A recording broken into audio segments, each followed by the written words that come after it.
Hello everyone, another raw repair video. This one is A2141.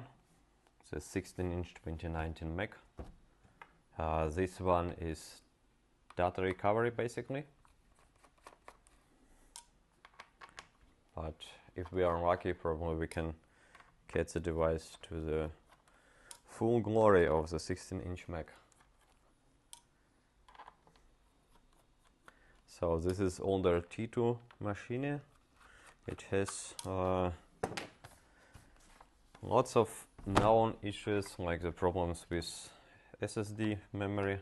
I really hope it won't be like the fast open, see that SSD is cooked repair, but let's see. Okay, so on 16-inch as well as an on 15-inch T2 model, the first thing you're gonna look is power supply for NANDs, for SSD drive, because this is the most important part of the machine. So it's always first you unplug the battery. This should be some sort of a reflex. You see the MacBook open, you disconnect the battery. Nothing else. Okay, so we can also see that there's something done to the device. I'm not sure what's happened here with the battery. So it does not look nice, so it will be recommended to replace the battery after that, because this one can actually cause internal short circuit, I believe.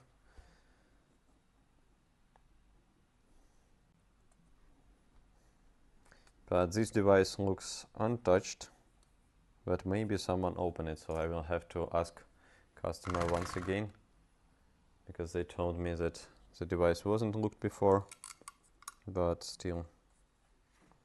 Okay. So the second thing you do on such machines, you unplug the LAS, lead angle sensor. This is a replacement for the Hall sensor. So to get rid from the two Hall sensors, Apple used some sort of angle magnet sensor.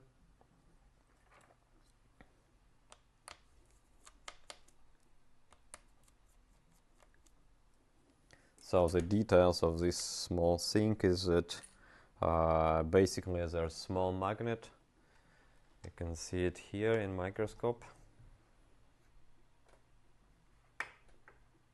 So, and as you rotate, you can see as you rotate the lid, it actually rotates the magnet around this chip. This chip basically has SPI interface to program it. Their whole programming basically is intended to check if the device, so to program it to the condition when it is closed. The actual angle is not translated to the machine. It's not used by the machine. There's nothing it should do. So basically, yeah, this is the very weird system, but the thing is that if you swap the lid without transferring the sensor, most likely it won't work, because they didn't figure out how to permanently put the magnet in the same position on the manufacturer. So every time you put a new display or a new sensor, you need to calibrate it using the Apple diagnostics tools. So it's not very convenient. If you have corroded sensor, which is not the case in our here, then you will have to either to transfer the chip, or maybe use a different one and rotate the magnet, because you can slightly rotate it in hinge. Just try not to break it, because if you break it, you will have to drill out the rest of it to put a new one. It's not a really nice thing to do. Okay, so, and there's some corrosion and water damage around 3.3 G3H RTC line. So this would be enough for the device to stop working. So there's also some sort of corrosion here. This is a backlight circuit. It's not that important for the data. Let's see if we got 12 volts to the 3.3. because this would not be nice thing to have. Okay, so we don't have a short circuit on the 3-volt rail. Let's see if we have short circuit between PP bus and 3 rail. Okay, it's also fine. Something here, and also, yeah, I think I know what's happened here. So someone tried to open it like in a really hard way. So look at that. So they basically destroyed part of the chassis. Okay.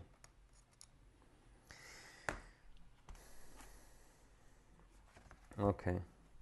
Now let's check if we have a good resistance on the SSD drive, just to know if it's fixable, because there's some water damage near the second part of the SSD, so left wing. So we have 100 ohm on 0.0 volt rail, 1.8 is kilo ohms, it's fine. Kilo ohms on 2.5 volt rail, also fine. So we had good chances that we will get data from this device, and most likely it will even work properly. But still, I wouldn't recommend using it without battery replacement, because such type of the damage, like the, I'm not sure how exactly it happened, but this type of the damage is not good for the battery, definitely. It's not like it's bent a little bit, but it's squeezed in, and so it might cause internal short circuit between layers. So in most cases, you know, like bumped batteries, they just swell and they just get big, but you know, this is I think 90 milliampere 90 ampere hour battery, like the biggest one allowed on planes. So this is basically a small bomb here. You don't want it to explode on your lap.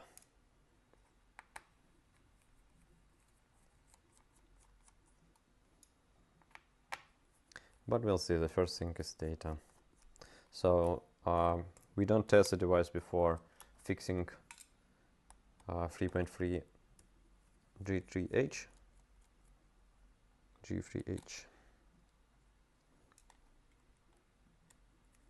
Because if we got 12 volts here, the device will be cooked a bit. So probably not critical, but the power supply for the T2 will be most likely killed, because it works on 3.3 volts. And it wants to have 12.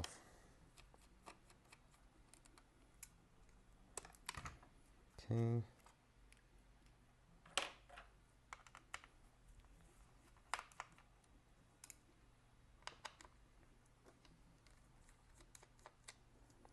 Get screws out. It's actually incredible how many different types of screws these machines use. I think if you count all of them, like including the screws in late, you will count around like 32 or 33. I think I counted it once. So the whole, because you know there are like spatials that I think it's 4 type of screws used in the screen only.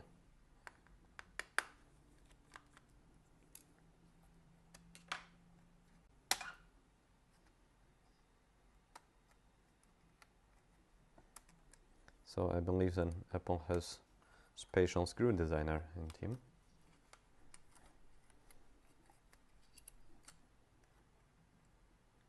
And also many machines, they have like this 2-layered screw on the right side, so I think it's some sort of his signature thing. So he always wants it. There were a couple of years of the machines without these screws, and then I was happy to see it in M3 Max. They're back there. On 16-inch they even have like 2 of these from the 2022, I believe. Okay.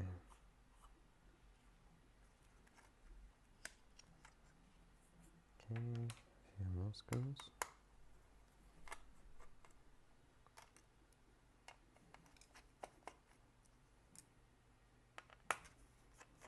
Oh, it also has some Waterdamage in power supply for the GPU. That's not good. Well, we can replace the GPU, but it's not really a convenient way to get the data from the device. Keyboard.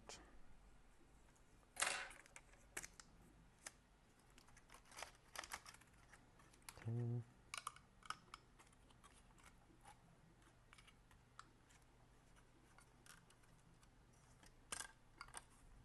Okay, now we got the main board. Oh, it has plenty of damage.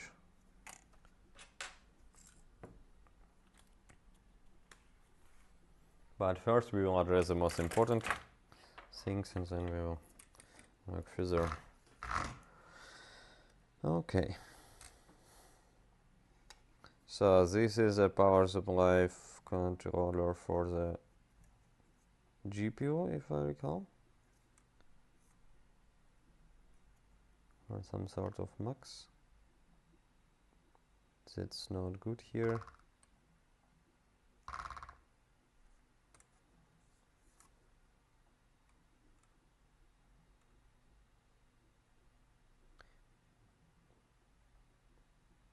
But this is a lucky board because I don't see any critical damage around SSD drive.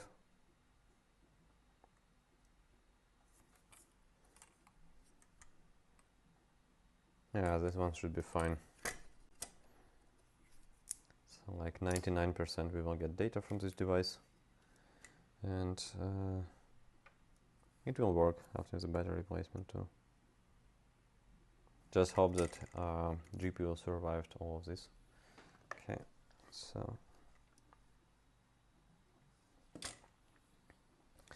since this RGC power supply is critical, I would rather replace it instead of doing that. Also, the main reason devices here is data recovery, so we don't take any chances.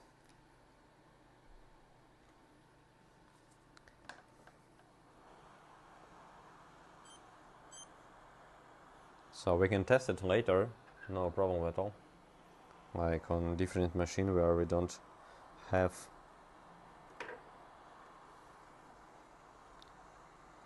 important data inside, but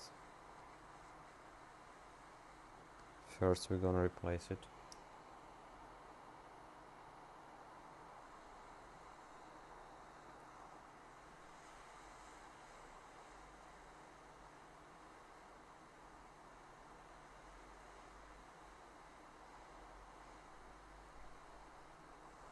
Okay, it was mostly clean underneath it, but still. Also remove all corroded caps, because if you have some slightest corrosion on ceramic cap, it can actually randomly short. We don't want it to short during our data recovery, potentially causing damage to the T2 PMIC. Because the less repair you do before you get data, the better.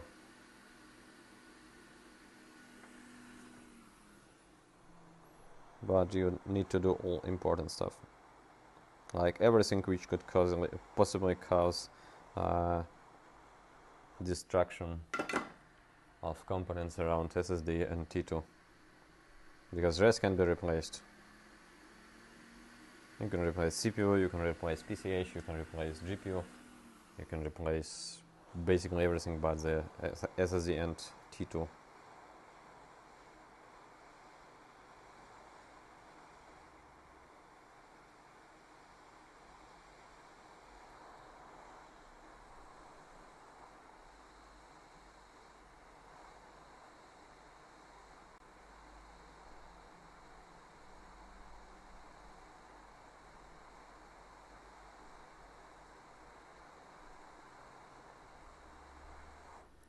Okay, now we are good to put a new chip on it. Let's open the schematics.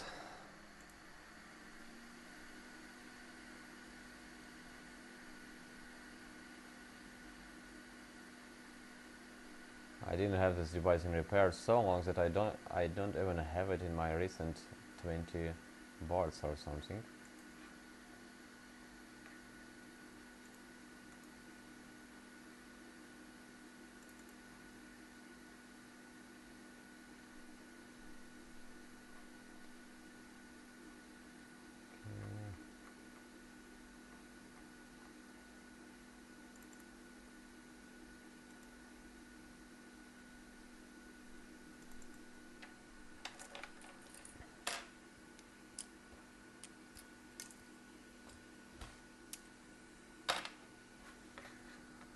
Okay, alrighty. So this is the first chip. Let's get to our ELC 180.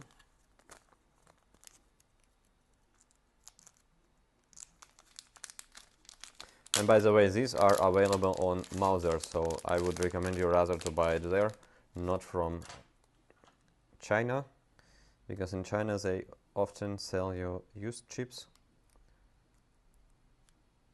And if you do it for the data recovery, always try to use known good components. Don't risk data, especially if you replace this chip for the SSD NAND power supply. You either take it from the known good machine or from Mother.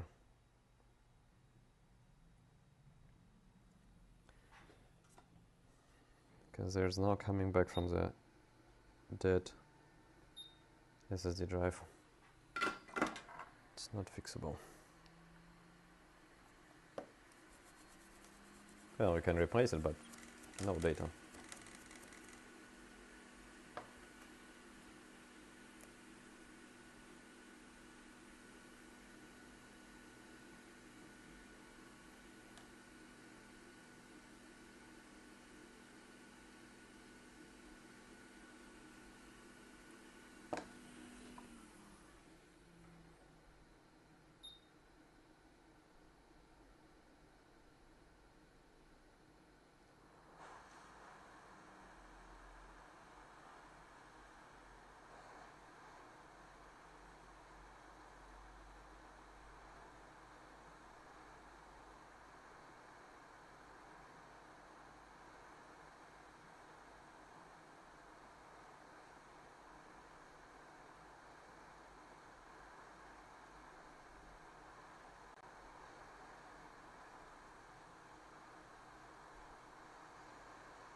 Bit more flux.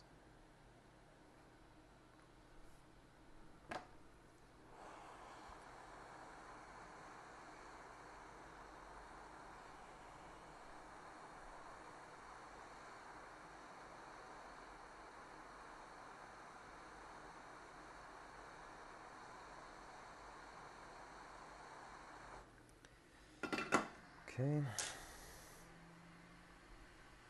Now let's put a little bit more solder on cap pads.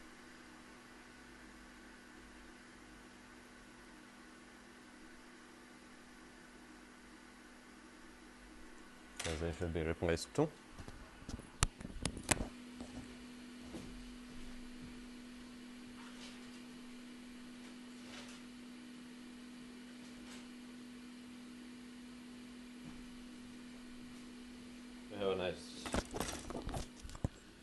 We have a nice donor board here.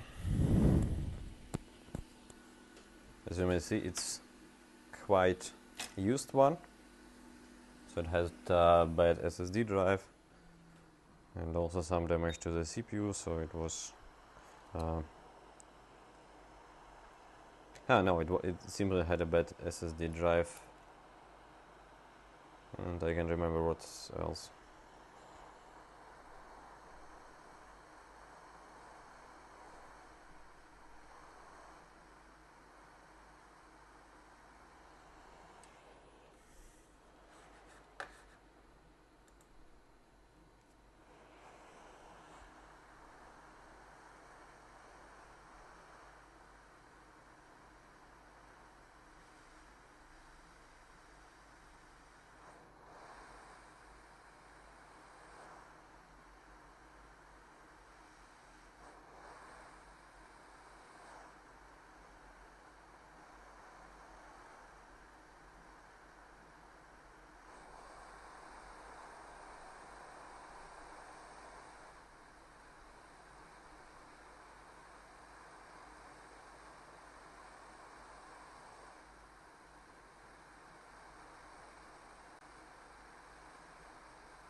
Okay.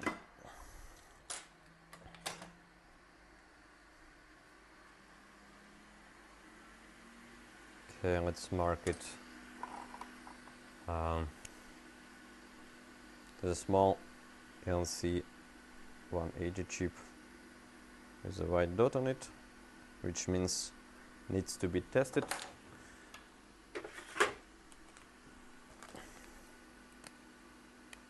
But probably good. It's not that expensive, I mean it costs like 6 or 7 euros for the good one, but still no need to waste it. Also it's quite easy and quite fast to rebuild. Okay.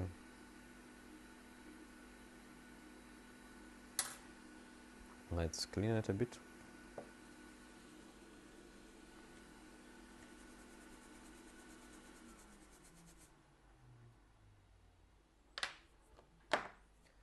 Okay.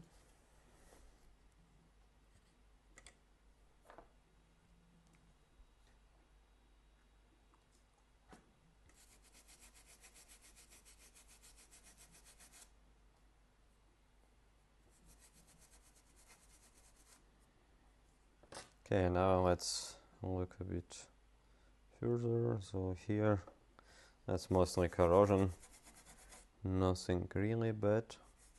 This is a backlight circuit.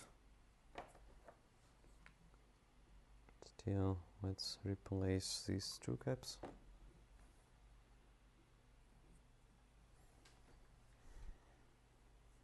There's a plenty of ground around, so I put fresh solder on it, so it will be easier to remove.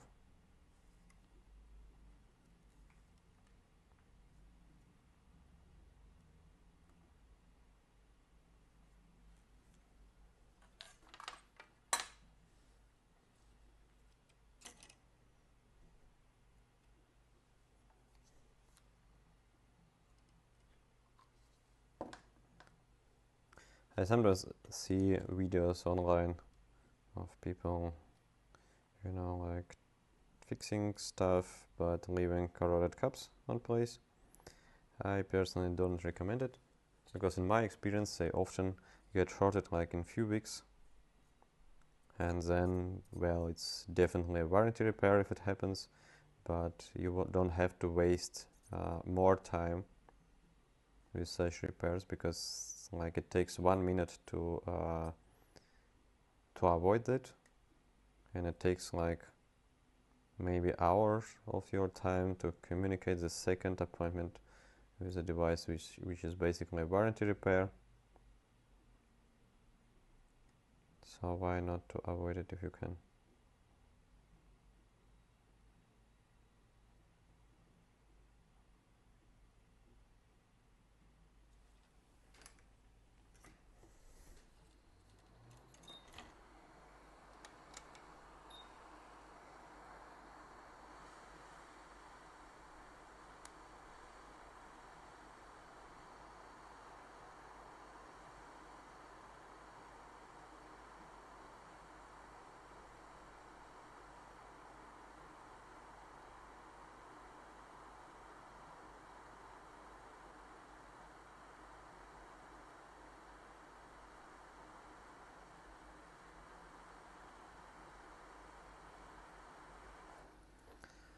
Okay, this one is fine.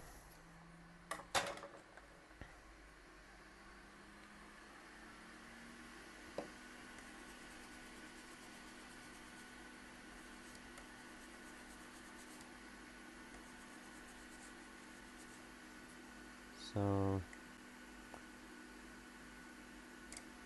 not the best joint, but it will do.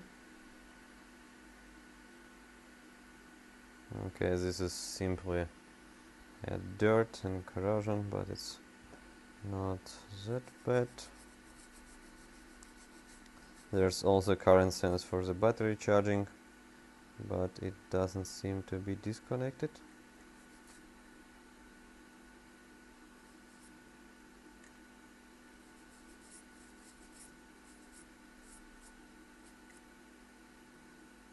Okay. Okay, so this side of the board is almost fine. Let's remove some nasty caps.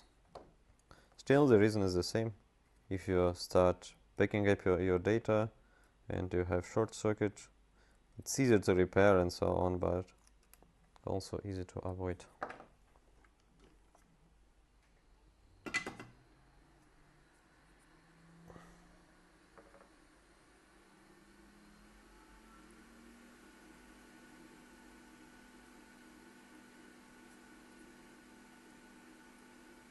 So my speculation on it would be that the water somewhere gets into the ceramics. On the ceramics of the capacitor is maybe it sucks water in and it starts to conduct slightly because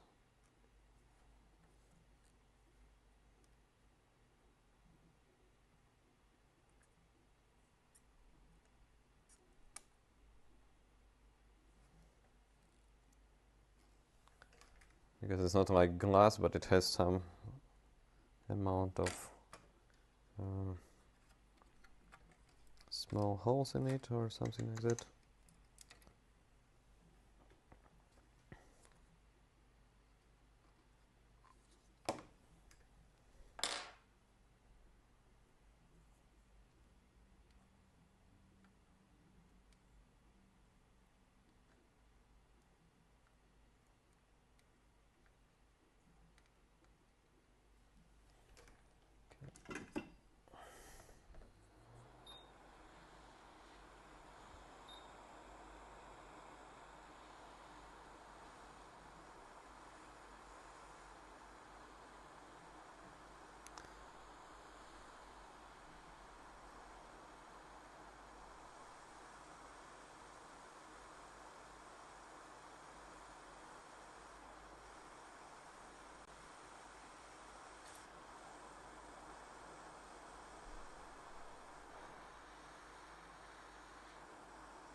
Okay, now everything looks fine. Let's clean it again. So it's always easier to clean it as it's warm.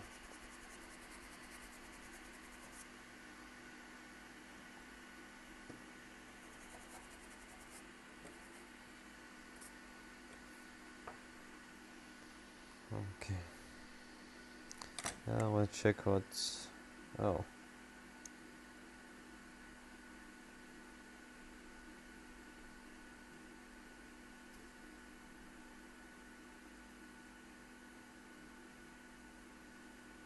Not good, not terrible.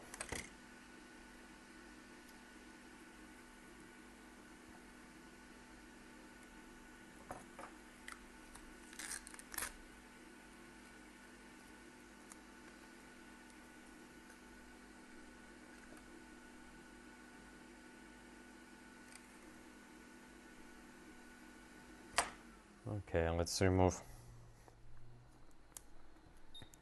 the heatsink.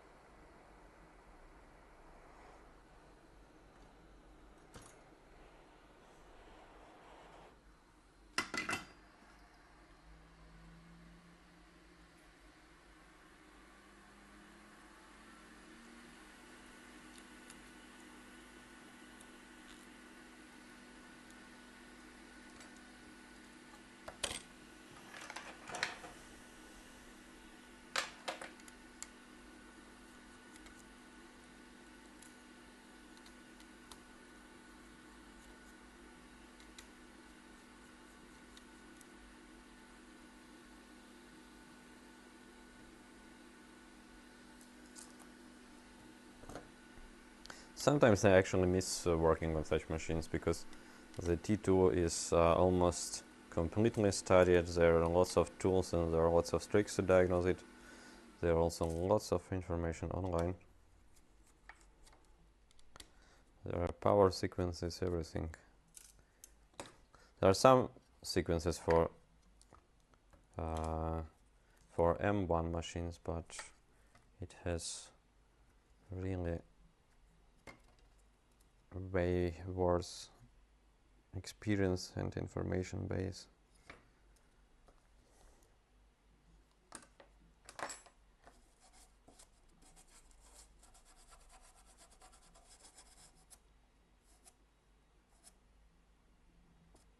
Okay, so let's see. So this MOSFET didn't have anything on its gate, probably, not sure. So maybe it's fine, but let's measure what's going on the GPU power phase.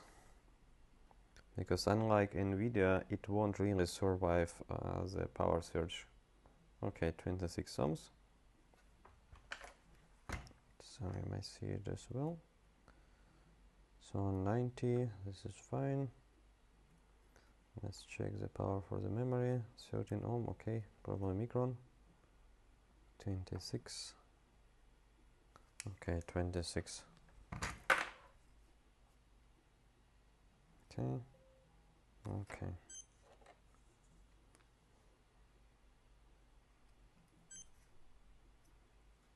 Stop pinging me. Do not disturb. Okay.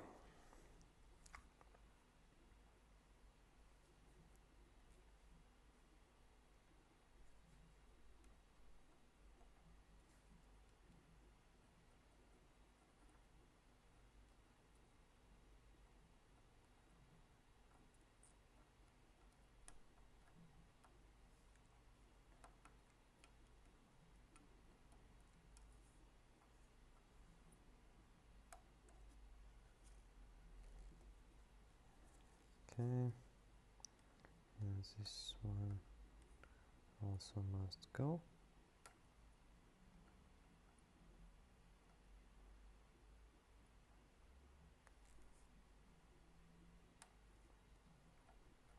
Probably both of them.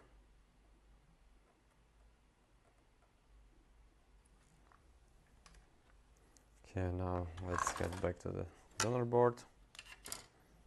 It's always nice to have donor board. It's not as necessary, but it saves time.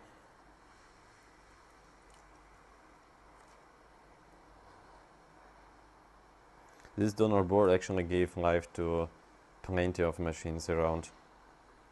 It also has here what else? It also has PCH.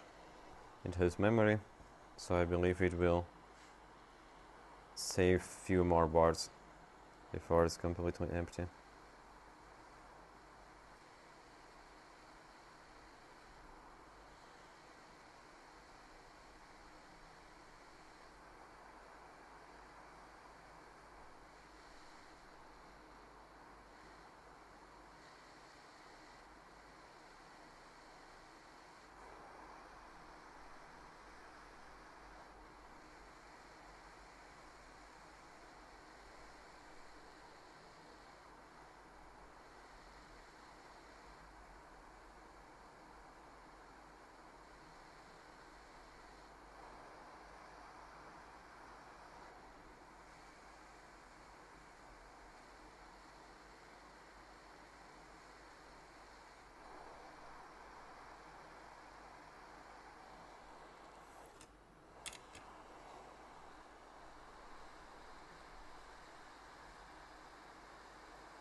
Okay, let's clean it again.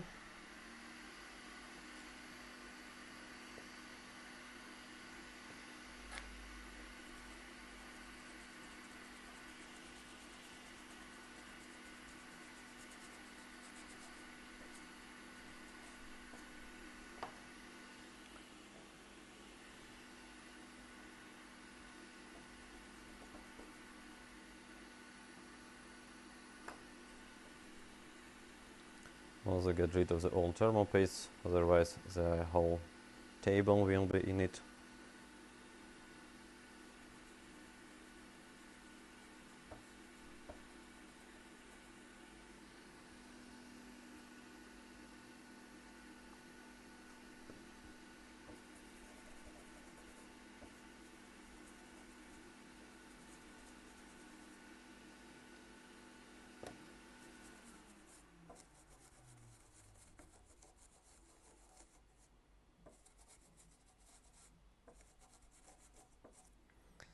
Okay, let's see what we have on another side of the board. It was much worse here. Let's check the board view.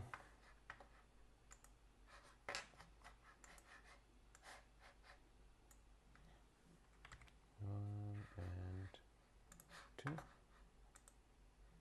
I think it will be mixed now. Oh, it's actually working fine. Great.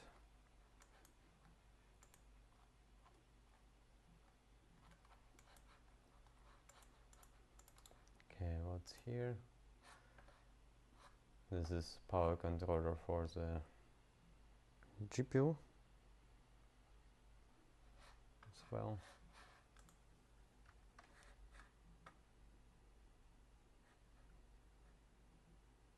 Probably. Okay.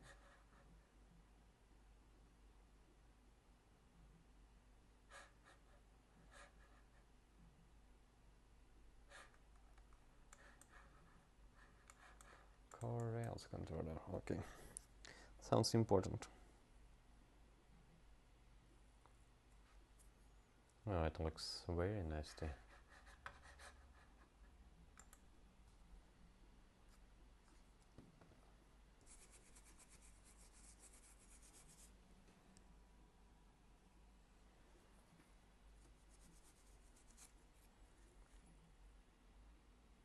And this one is memory power controller. Everything is very important here.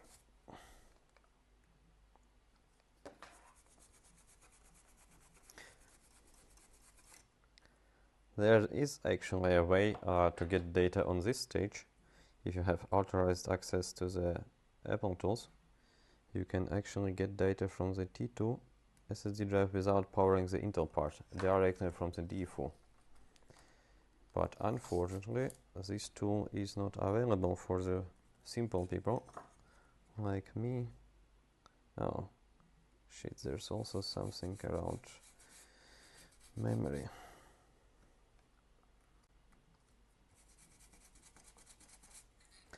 The second way would be there are some solutions based on Checkmate, but they are quite expensive. So last time I found one, they were offering me $5,000 for the solution.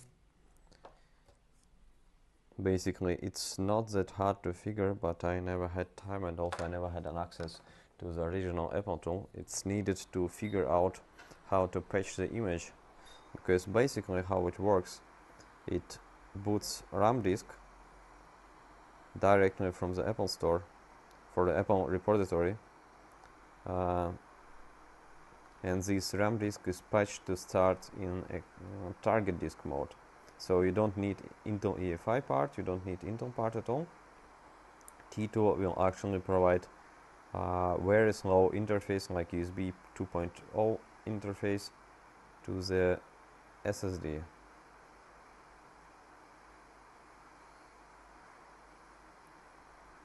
So it's like Intel bypass mode.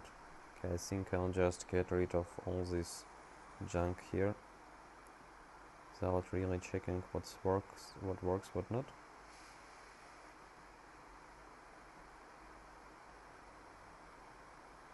Okay, this one will need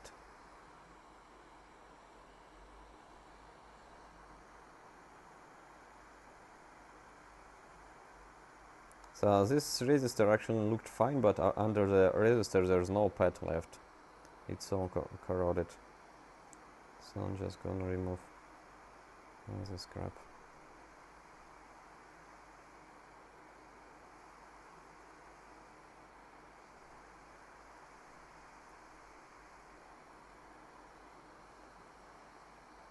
So let's remove this one as well.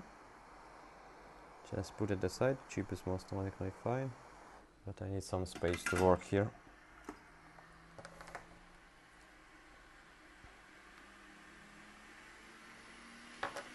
I think once we finish this one, most likely we will be good to test the board. Maybe it will even have a picture, who knows.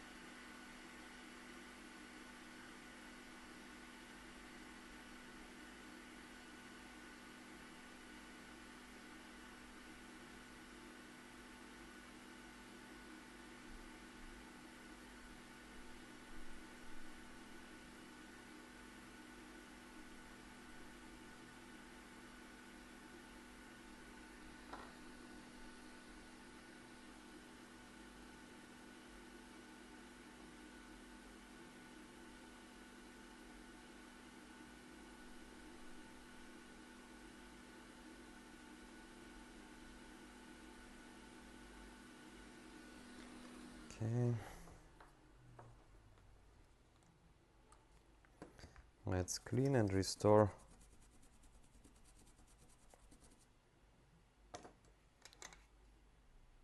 this pad. This is kind of completely corroded.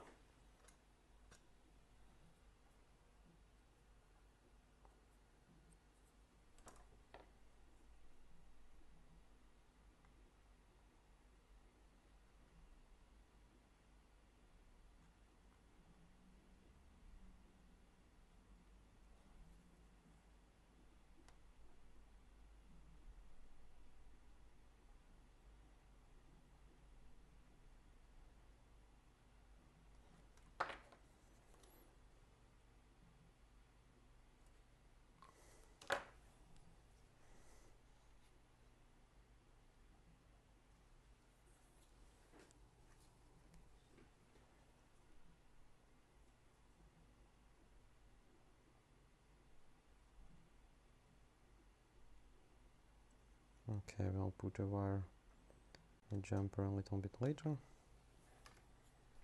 Now let's remove excessive solder here, because like in the previous video, we don't want to chip float on it.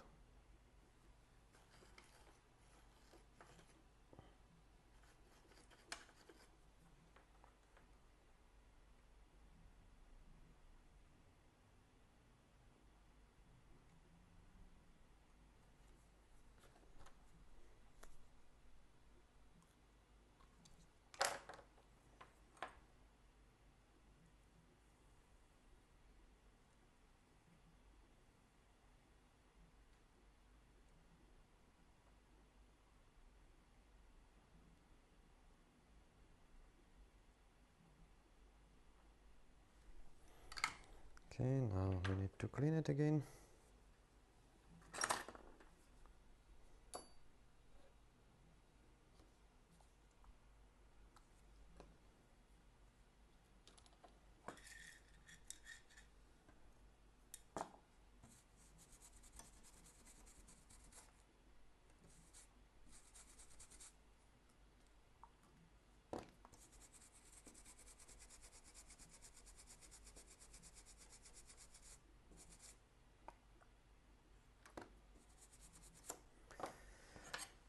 Okay, back to donor.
Okay, let's put chip back on its place.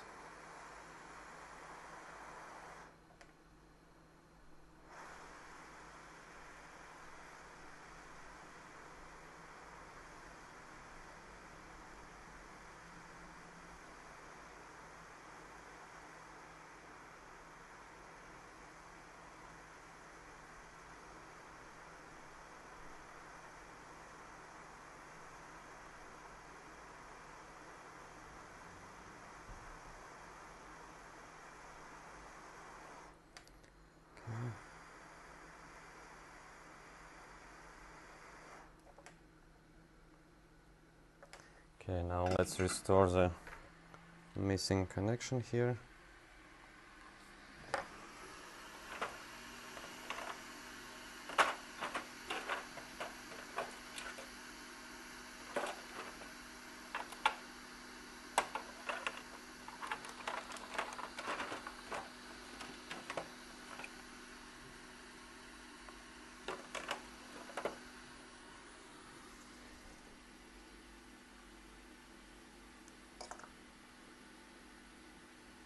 Just a small jumper.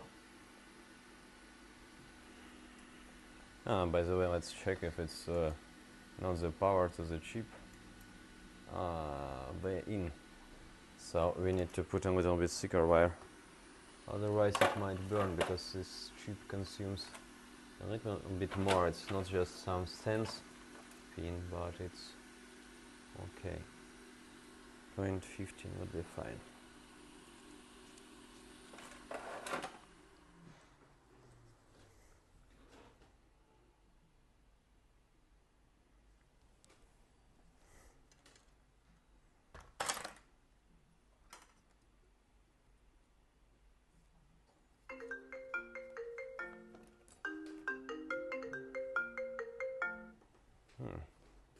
Someone calls me.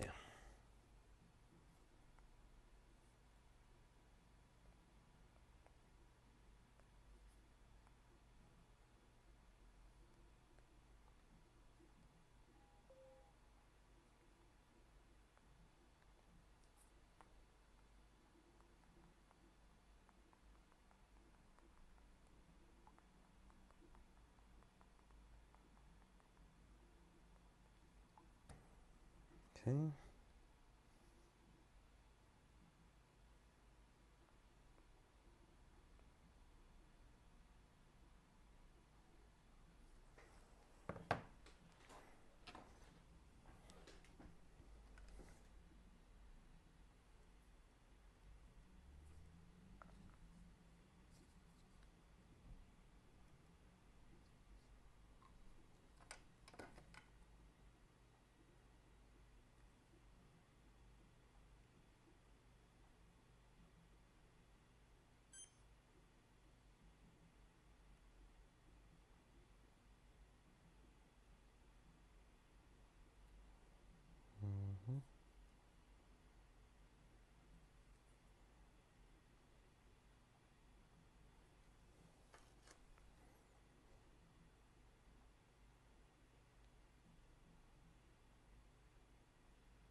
I should have done it before putting all this stuff here, but whatever.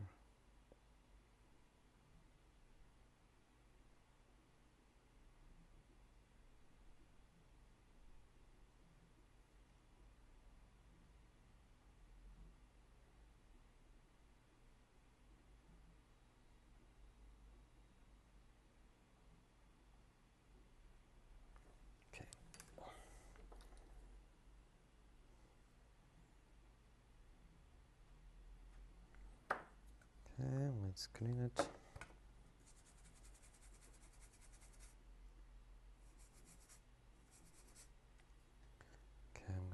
to me.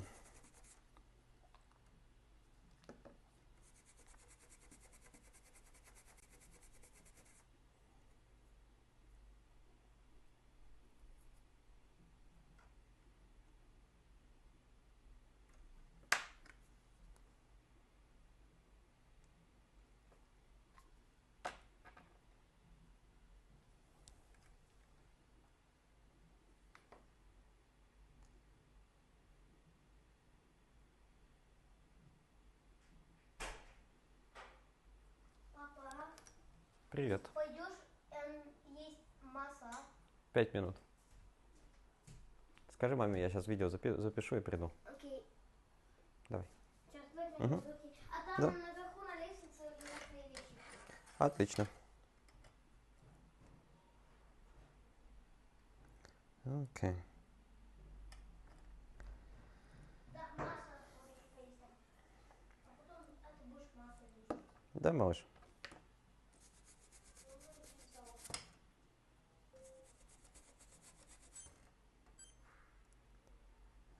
Okay, so let's check what's here.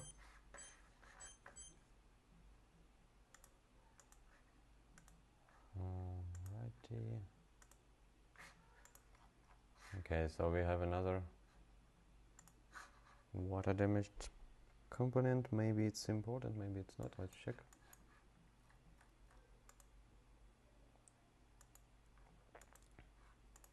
Okay, this is a lead control.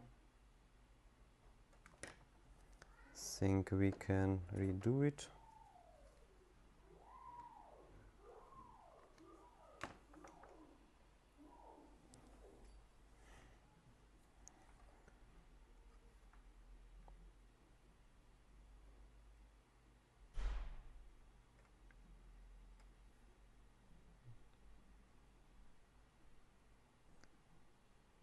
And I also think we need to pause our video because I have to eat.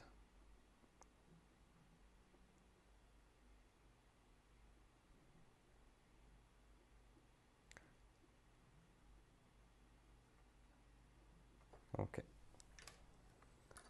This should be fine. This is just a lead sensor. Just a strap. Let's see if it conducts.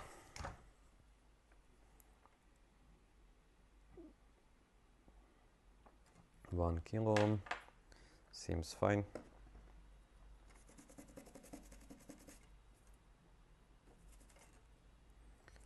Now let's see what's going on here. Okay, this is just some sort of dirt here. It's not that important.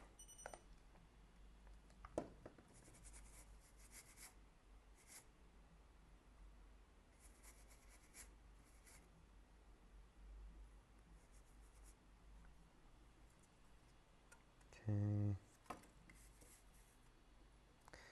I'm quite sure that once there was water damage, the customer shaked the shit out of this machine just to make it out, but it's not a good idea because basically it only spreads the water, so that's why we are having such random damage. Like we have it all over the board, like in random places. But he was extremely lucky not to get it on the SSD drive power supplies.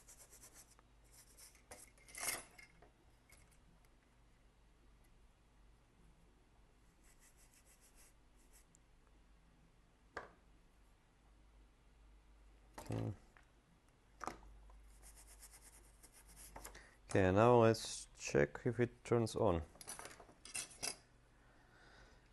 Okay, if it goes to the 20 volts with 1 something amps, 1.7, then it's fully on and it's okay to assemble and try to get the data.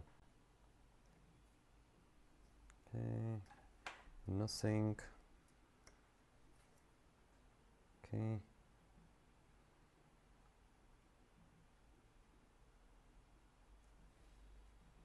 Okay, it's not much happening. Let's check if we have 3.3 RTC. We got it. Let's check if we have T2 power supplies. We got it. Let's check if we have 5 volts. No, it's not here.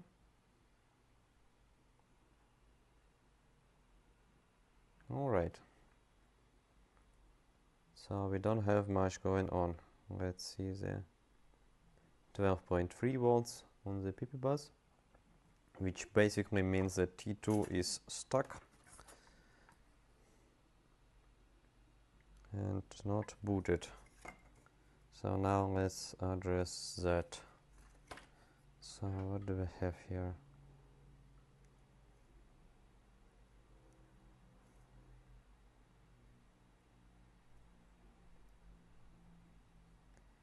Maybe I missed something around T2.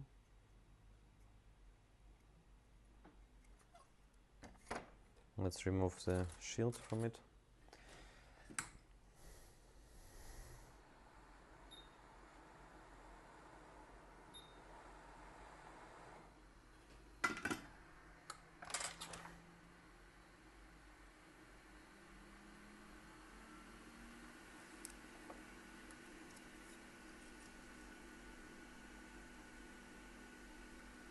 Okay, nothing around it, okay.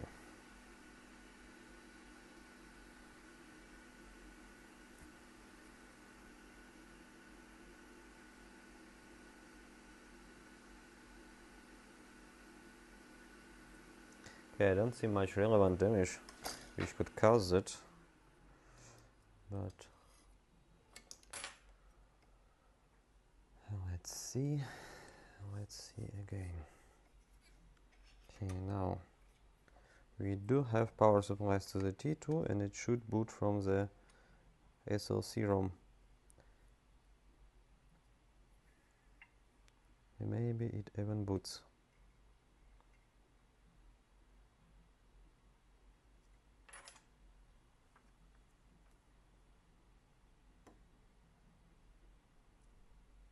But it stops on a very, very early stage.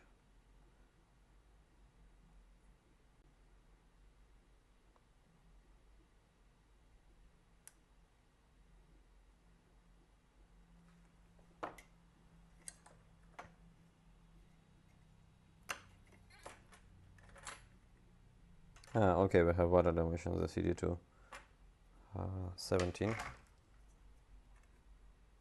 That's quite nice to hear. So this will be our next step to fix.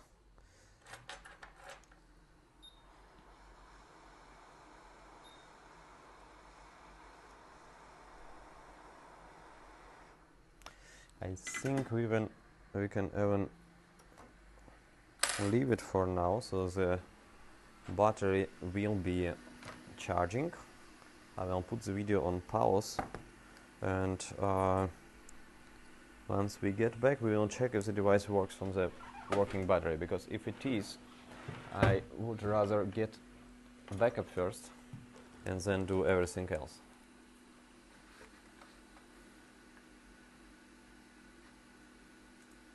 So let's put our charging sink.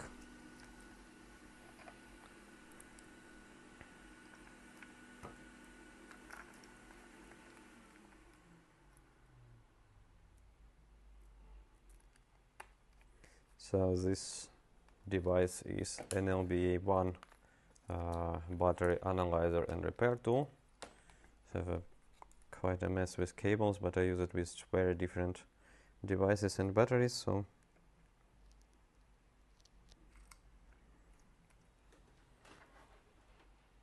now let's connect it here and see what's going on with the battery.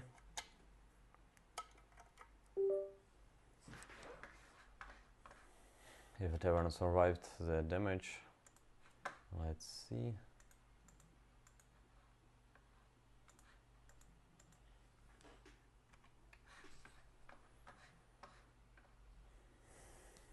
So there's no output from the battery detected first.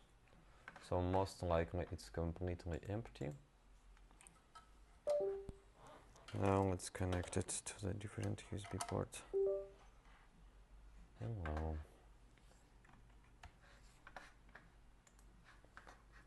Stupid Windows always screw up with drivers.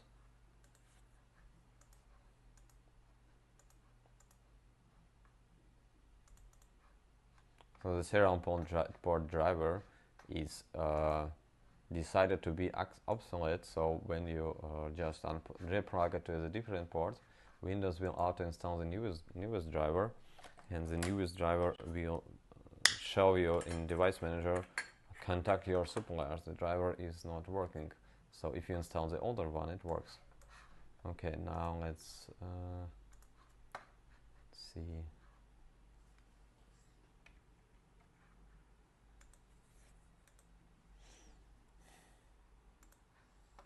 This thingy, okay. Now let's read the battery. Nothing there. Let's put some power. No.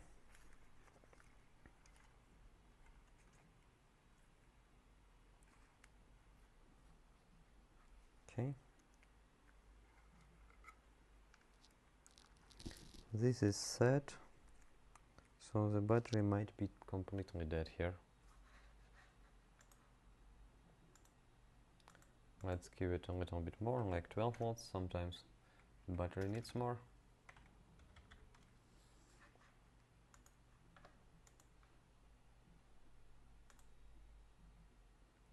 No.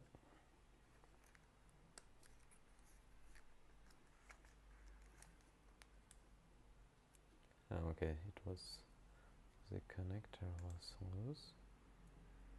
Oh.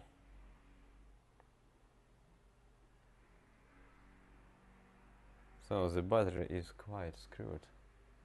I'm not sure it will even allow it to charge, but let's try it.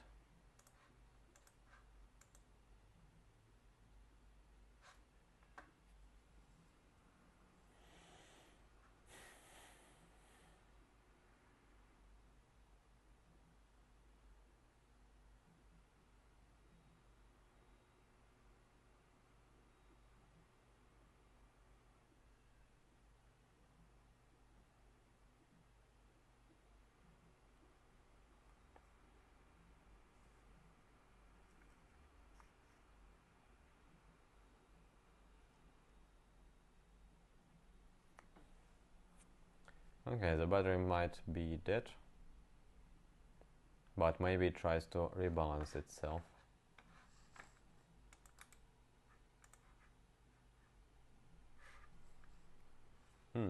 Interesting that there's no such thing as a pause button in OBS. So I need to end it and I need to glue two videos together later. Because now I'm gonna let it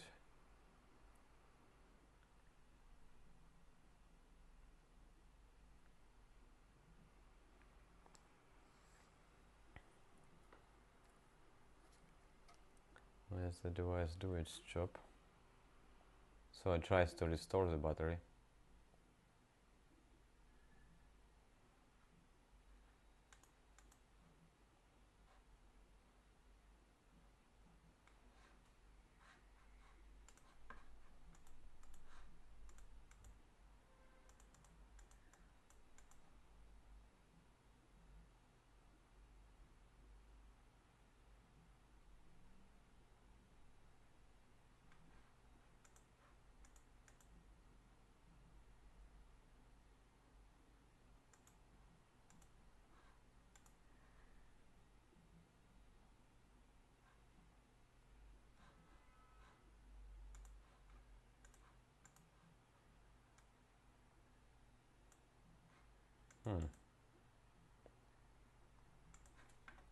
Let's try to unlock it.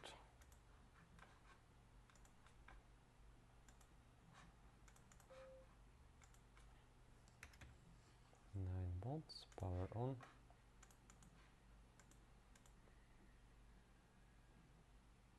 Well, the battery definitely needs to be replaced.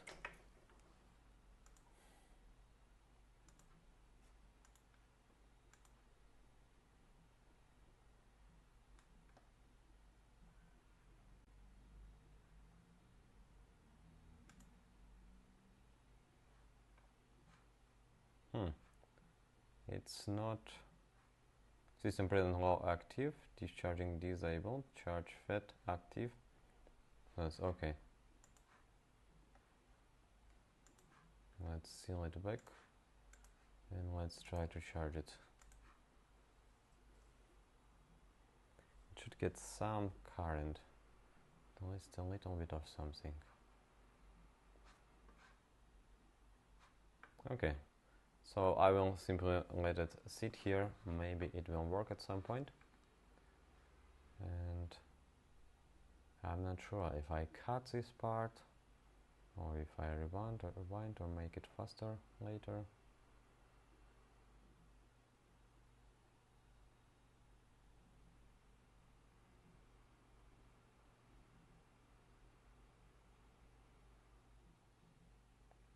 Let's just stop it for a while. Alright, so the battery seems to be completely dead. I think I still gonna restore it because I don't have such battery. I already checked, but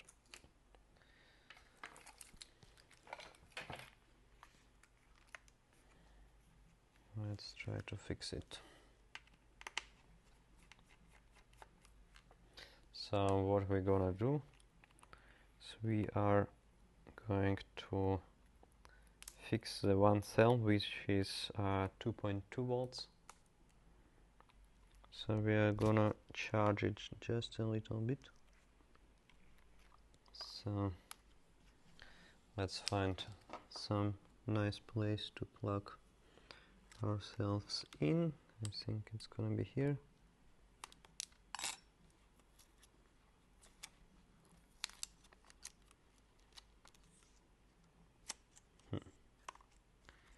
Okay. There should be some easy accessible terminal, I believe.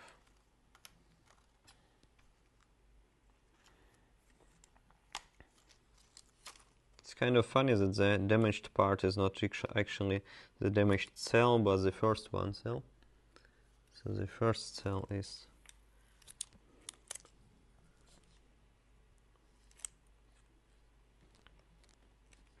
well, actually it might balance itself if you let it sit on power like for maybe 5 or 6 hours, but I think we're simply gonna fix it like that, like a brute force fixing the battery. Okay.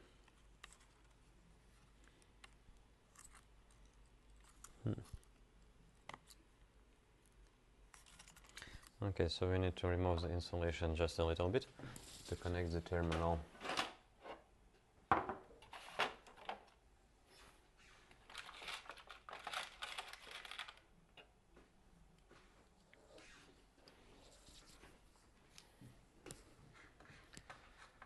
Alright, this one could be turned off for a little while.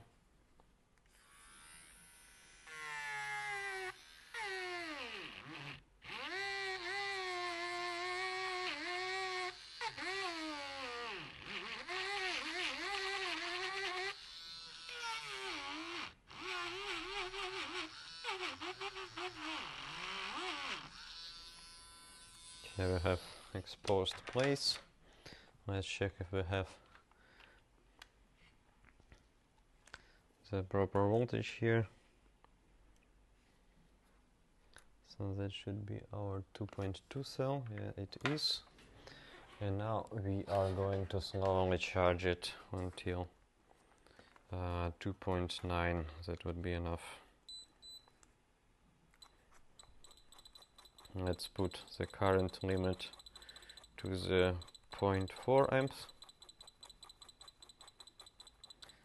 It takes so long to turn it back to the low amps. Okay, 0.6 and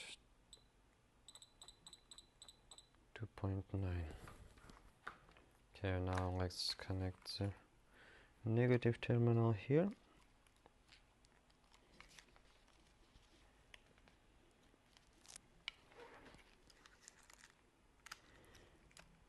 the positive goes here.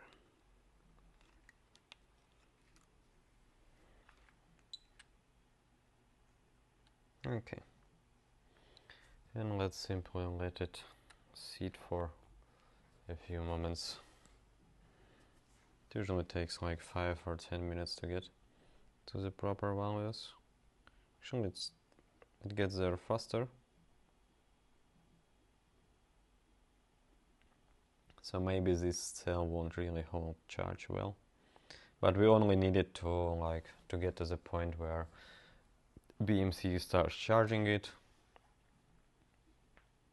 Because the two cells are unbalanced, so it has like the one cell is 2.2, the second is 3.1, which is good, and the third one is 2.9, which is also acceptable. I mean that everything below 250 millivolts should not prevent battery from charging, but here we have almost 1 volt difference between the highest cell and the lowest one, and we need to fix it.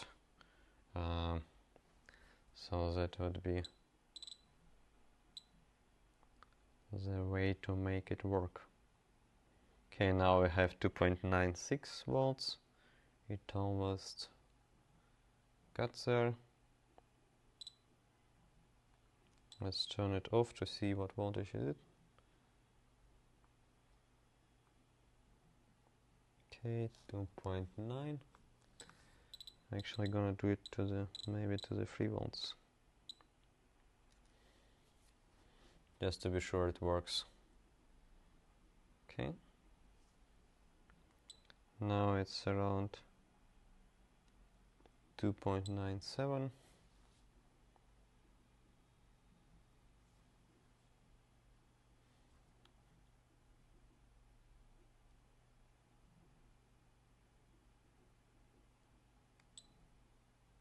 .03, 02. Okay, and stays stable. I think it's enough. So the rest should be done with the BMC. I also probably need to reset the battery, but I'm not sure. Because sometimes, you know, like the Apple batteries are not that picky, they don't unlock themselves that easy. Maybe it doesn't even need to unlock itself. So what this small machine does, basically it talks to the battery on the SMBus line. It allows you to reset the battery, to read its firmware, change some settings and so on. But it's not recommended to use it if you don't know what you're doing. Also, unless you are really into batteries, don't do battery refurbishing, because batteries are dangerous stuff. You can do it for your own, at your own risk and so on, but probably don't do it just for the small amount of money you can probably get out of it. Okay, let's power it up, read all once. Okay, so now the only unbalanced cell is the third one. Let's try to charge the battery. Maybe we will have to charge the third one. Okay. Okay, I need to reconnect it.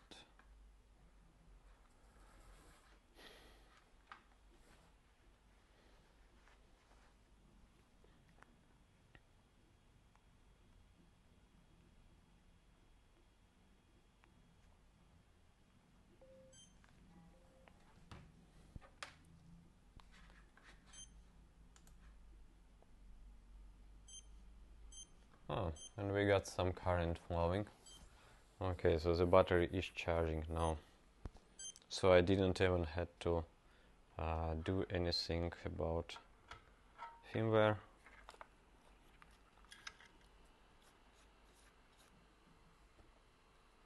There's some metal stuff and speaker. Okay, so now we are gonna have charged battery really soon. But till now we will check some stuff around the logic board. Maybe even fix it a little bit further. Still, we would probably need the battery to do the backup, because otherwise it will work really slow. Not that nice. Also, I found some water damage I overlooked before. Okay, let's turn this thing off, or maybe make it small.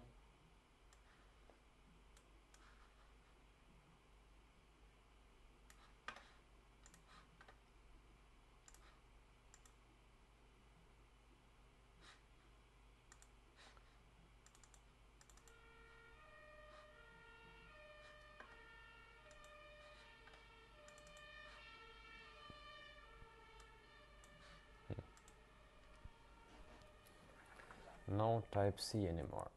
Let's try to reconnect it. Okay.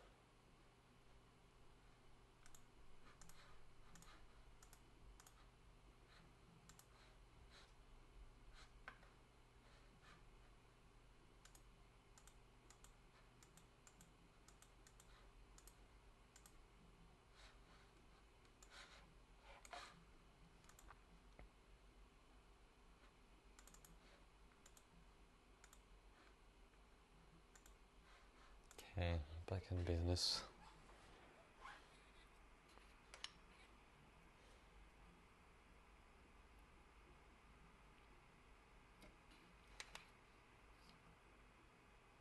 Okay, there's tiny water damage near the T2 PMU or T2 PMIC, but I don't think there's something critical.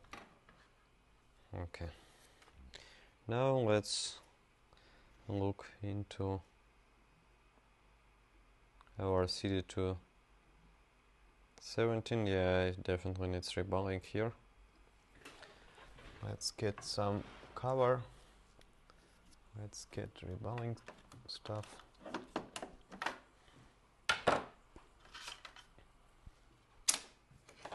Okay.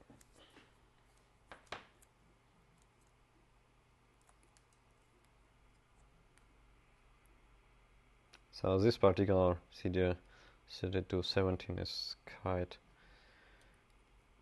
inconvenient to solder, because there's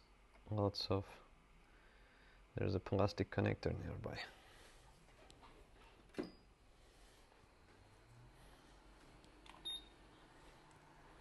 But it's gonna be fine.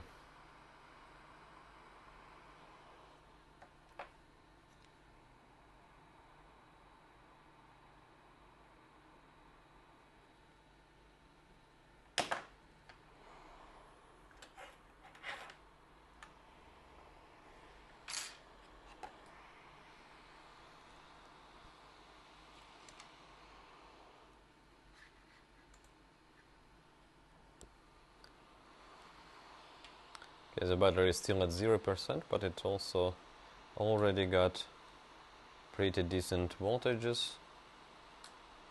3.5 volts on all cells. So I think it's gonna be fine. Not for a long time, but enough for us to do the backup.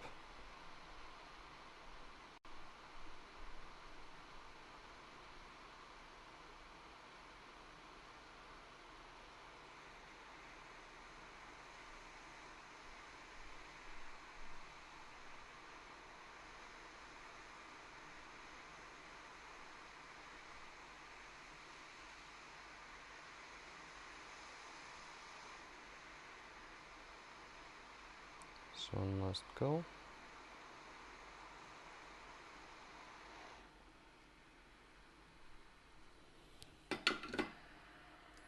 Okay, there is some amount of corrosion around.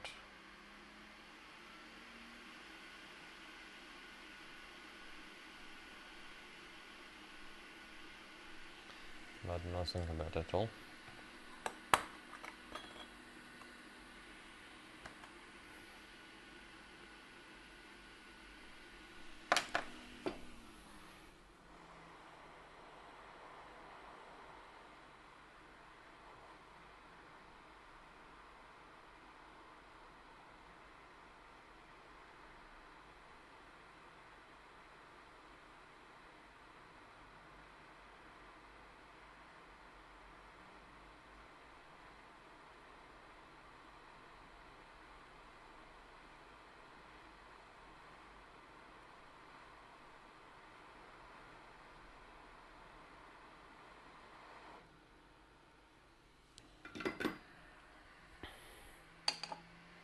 Okay, let's reboot it real quick.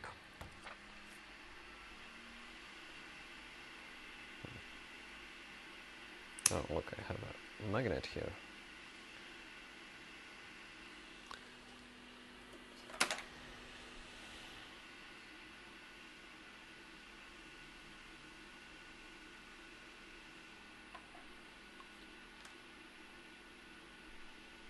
Maybe reflow would work, but you know, it doesn't take that longer to do it properly, so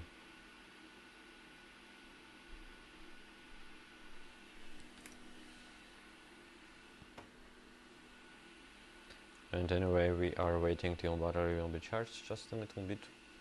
Still at 0%, but it got some amps in it.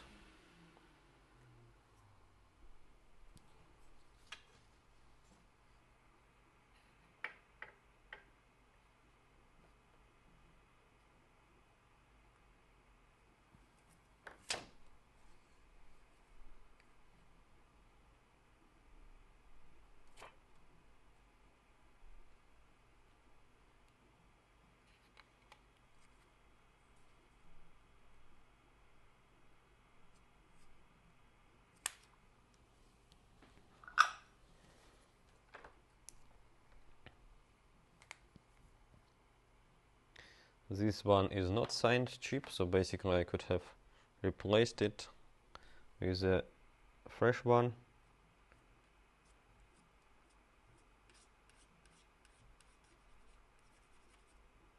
But I don't have much chips left. Also,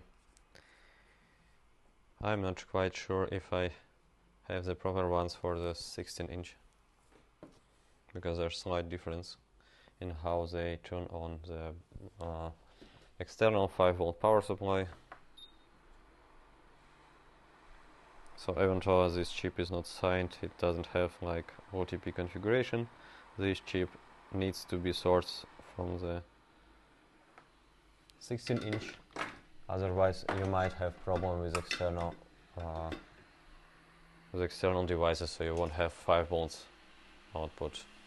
Because other machines they use internal 5-volt rail, like the 5S2 rail for external devices, but this one uses spatial power supply for the 5 volts.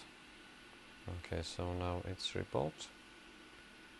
Let's put it back here. Screen the mess. Oh, that's wrong one.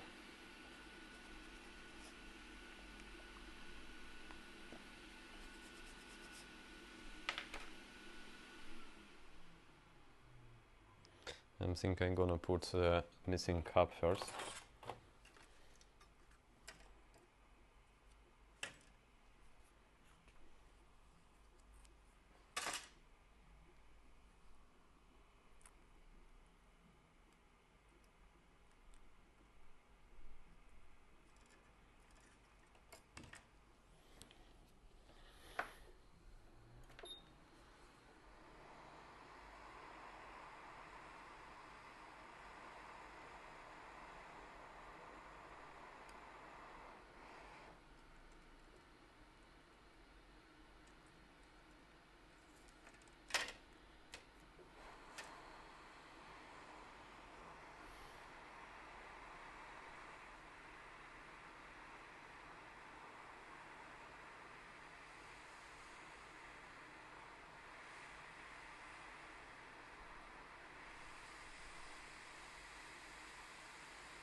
Okay.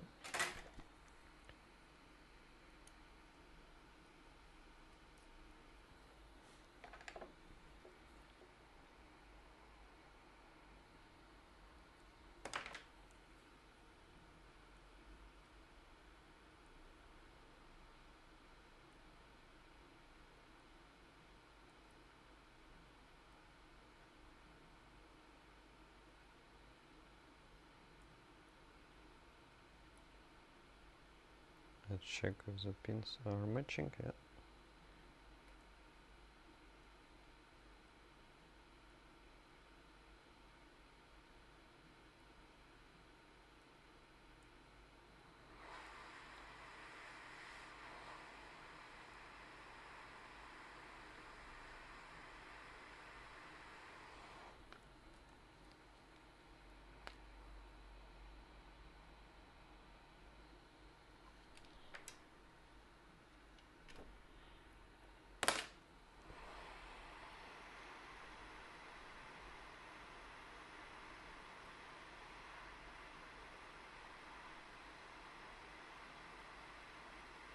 Okay.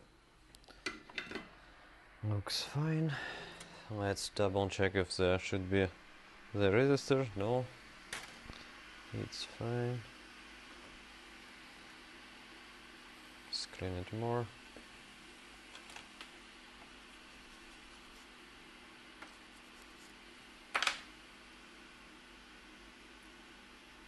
Okay, now damage made to the plastic connector.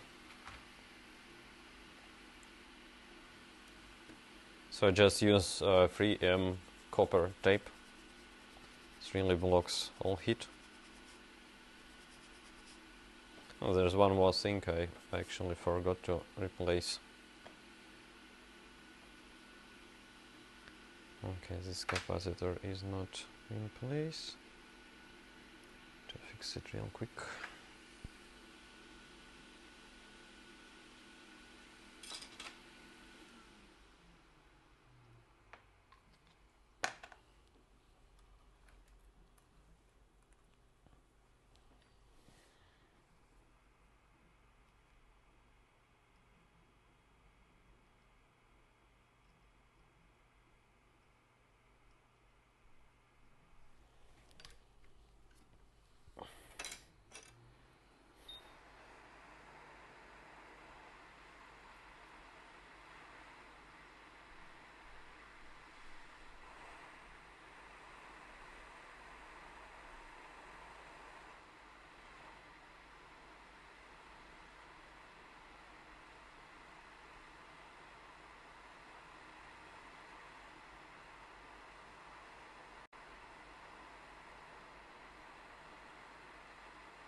Okay, now everything seems fine.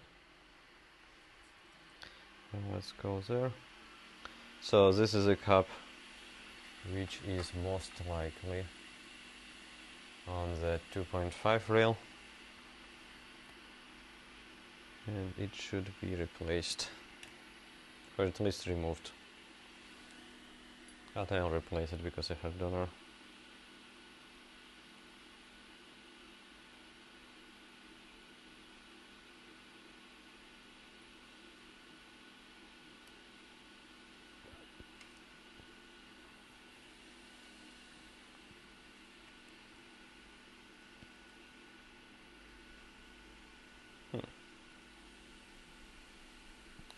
Let's check what line is it, and if we can simply get rid of it.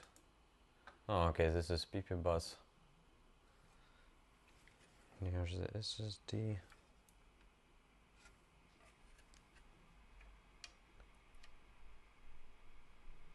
I think I'm gonna get this guy.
And now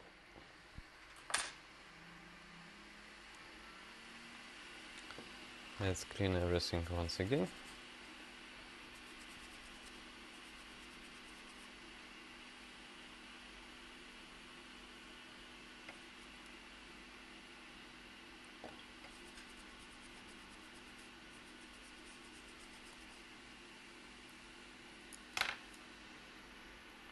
Okay, theoretically now we should have 20 volts back again.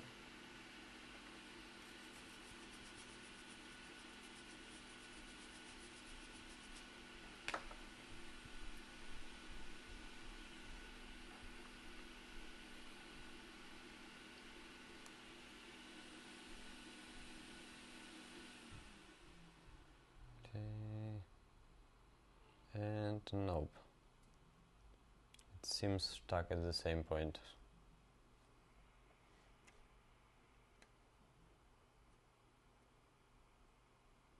The second port has lower power consumption. Let's check if it's not my EO board.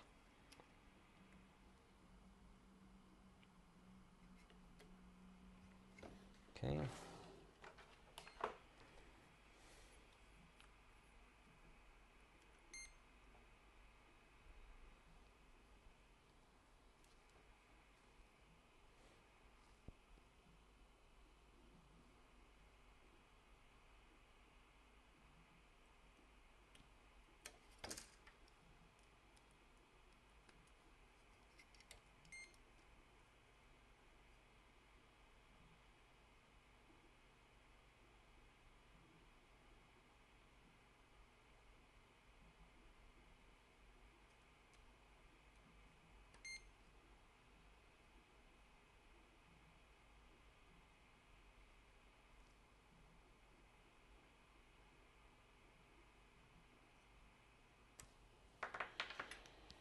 Okay, let's see how those things with battery are going on. Okay, we got 5% of the battery charge. It's already something. Let's check other ports.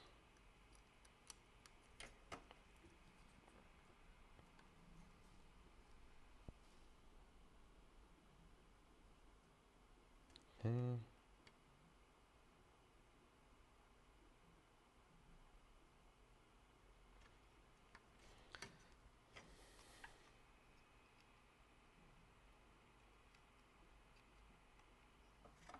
Yes, there's something wrong with one port.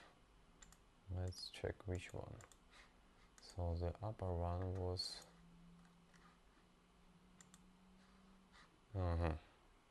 So actually the chip next to the one we soldered has also some problem.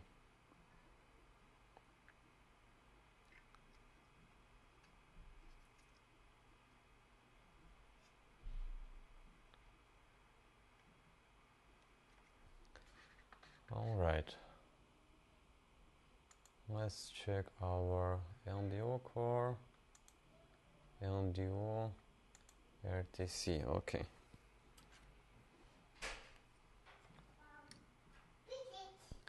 Привет, я снимаю видос.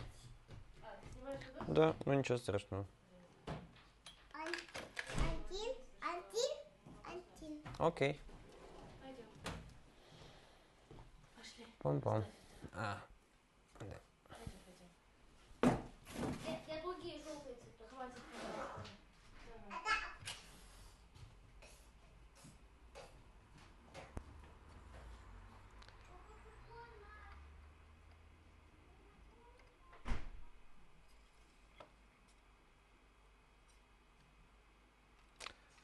Alright.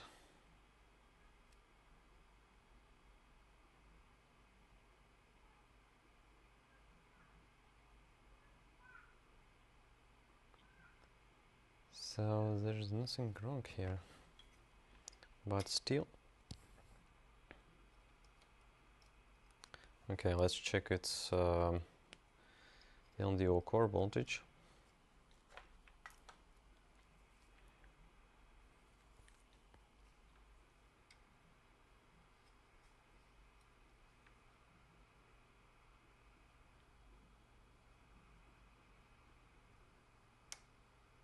3.4.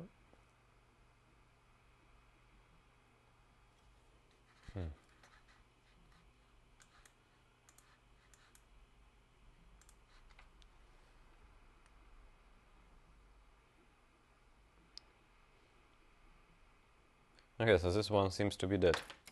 So the LDO core voltage is missing. Let me show you what am I talking about. Where's my schematics open? It's off, on, off, on.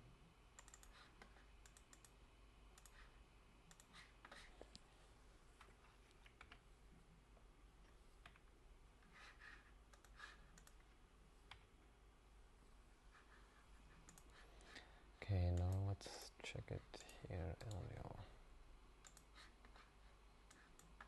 So this one wasn't missing, this one is not there.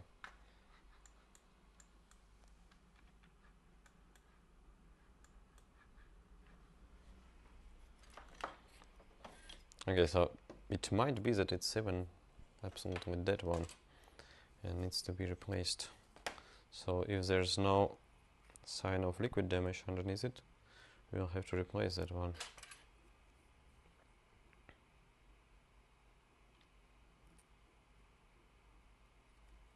I wonder what would be faster. We fix the machine completely, or the battery will be charged and we don't need to fix charging circuit anymore.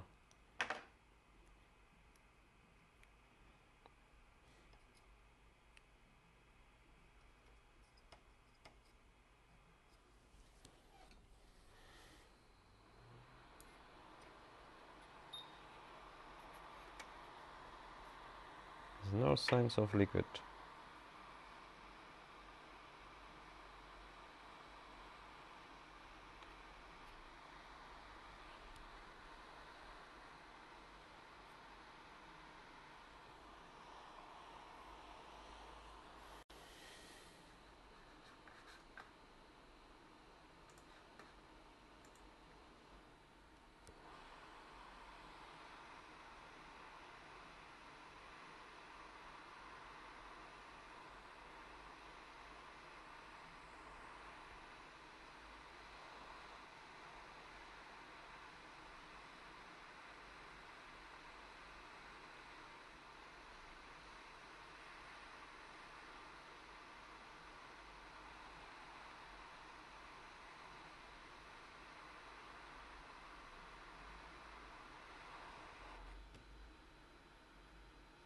It's completely clean.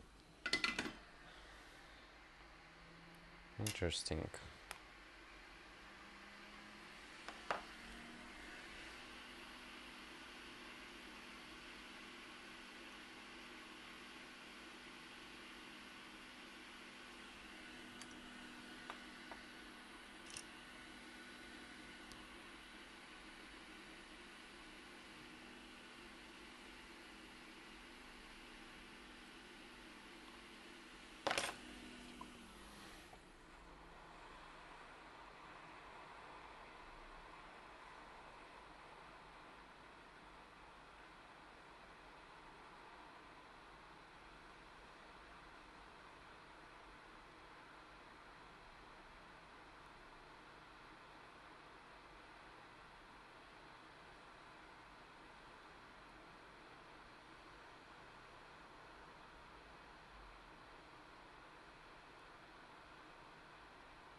Alrighty.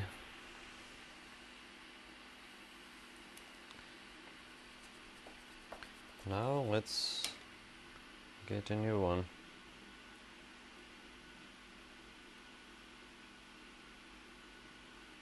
Let's get one from donor.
So, all right.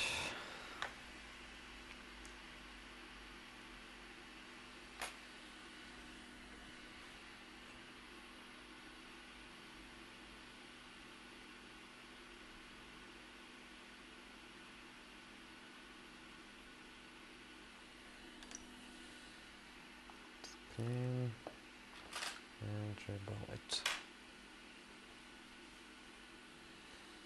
Okay.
Okay, let's check a few things here.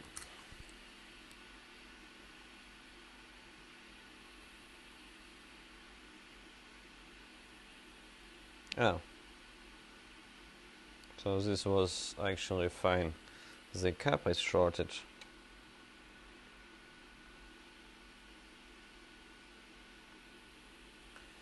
This cap is shorted. Damn. Then this one goes with a blue dot, with a white dot to our chip parts. Yeah. All right.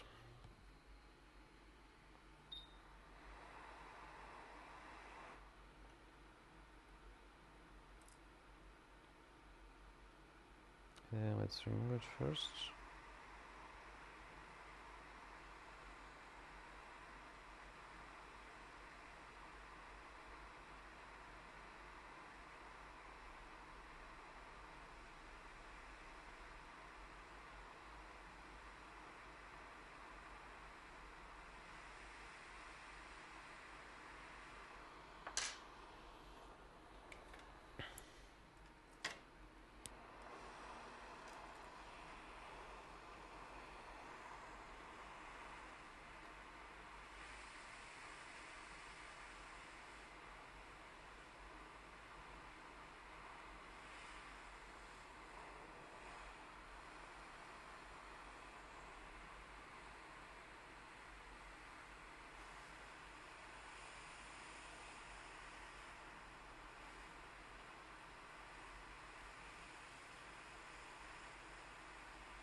Let's see if all of that was useless. Alright.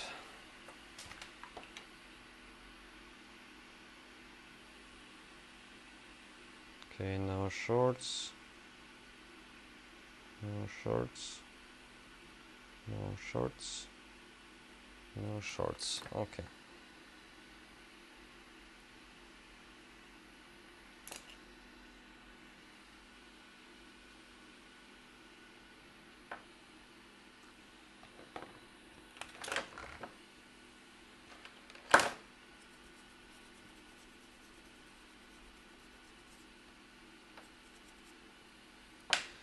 This board has plenty of stuff to fix.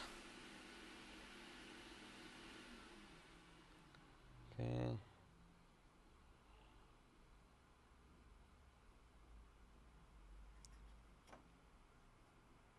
Doesn't look good.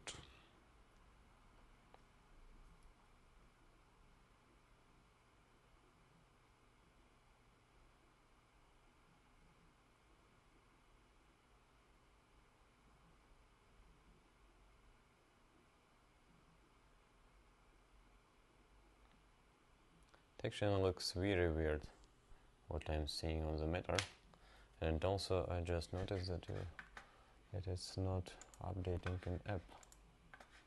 Hello. Okay, now it works.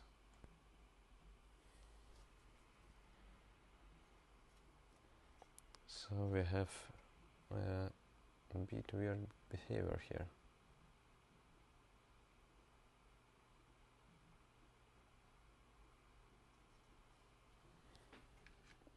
Let's check with thermal cam.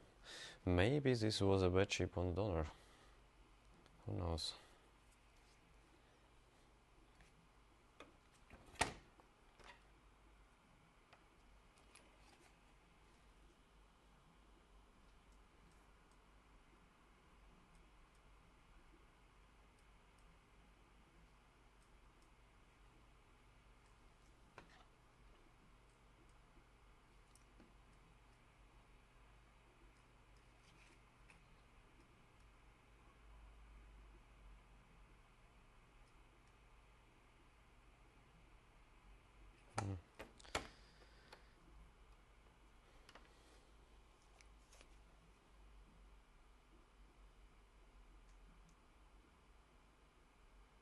So now I have weird loop here.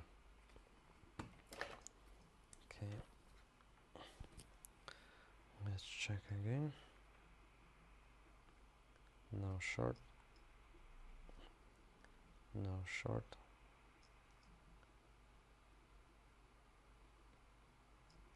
Okay.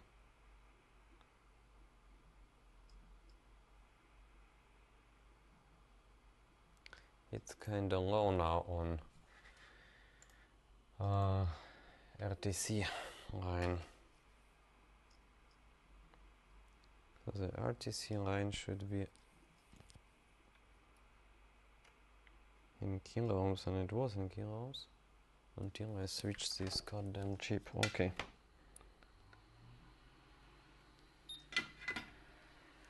So the white dot gets rebound again because it wasn't faulty.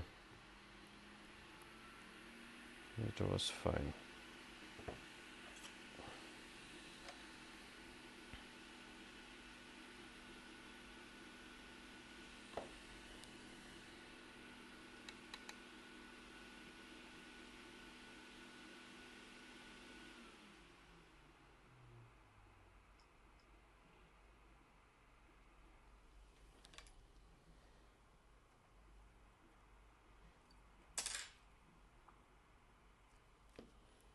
Let's see how the battery is going. It's 13%. Okay, we have a bit of time to beat the battery charging.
So the reason why it stays at 5 volts, 0.2 amps, that most likely T2 is not able to find all ports. Only after that it will switch to the 20 volts. And unless 20 volt trigger is fine, it won't switch on further power rails like 3.3 G3H. and stuff like that.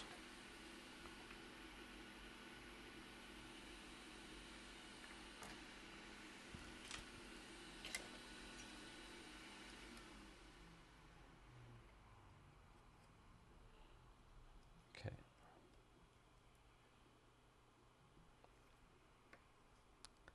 Let's hit it. Okay, it's still looping.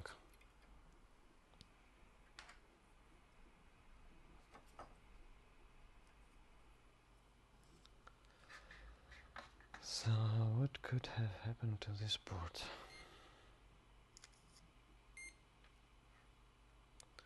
Let's do the diode mode test once again.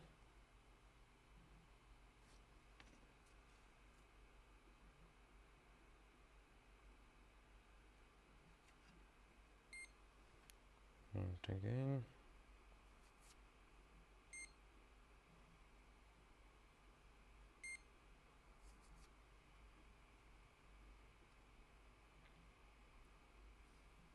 It seems that CC line is bad on this one.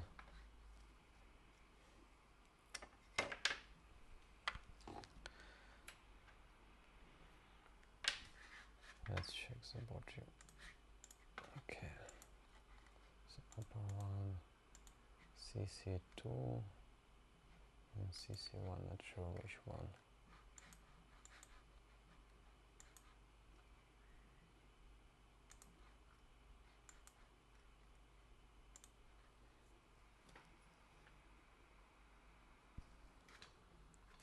Let's see. Maybe it's a bad cable too.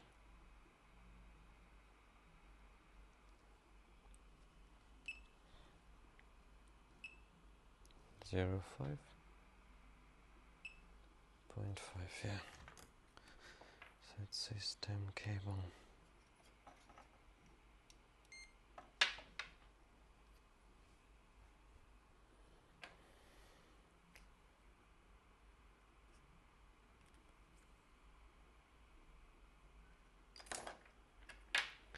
Okay, now let's plug it in.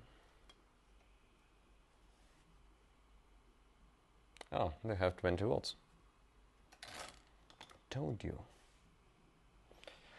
Now let's see if we got it to the full boot. Oh, yeah, we have full power on. Okay, now it's time to assemble the machine, and I think we've beaten the battery charging. So now we can full assemble it and do the backup. After that, I will have to ask customer if they want battery to be completely fixed, because I want to keep it with this battery back. Even despite it seems to be working fine, I think it should be replaced just for the safety reasons, because don't gamble with batteries. Batteries are really dangerous.